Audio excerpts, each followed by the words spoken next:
गरीब मराठा समाजाला न्याय मिळावा यासाठी मनोज जरांगे हे लढा देत आहेत आणि आजवर त्यांनी भूमिका मांडली आहे।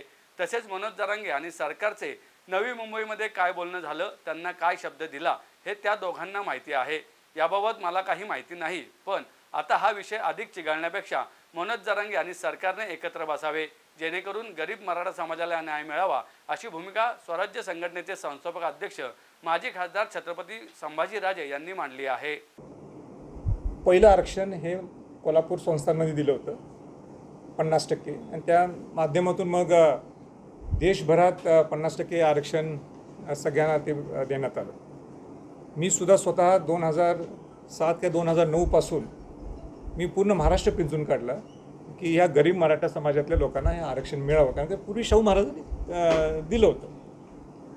मनोज जरांगेंनी सुद्धा जो विषय हाती घेतलेला आहे तो गरीब मराठाच्यासाठी घेतलेला आहे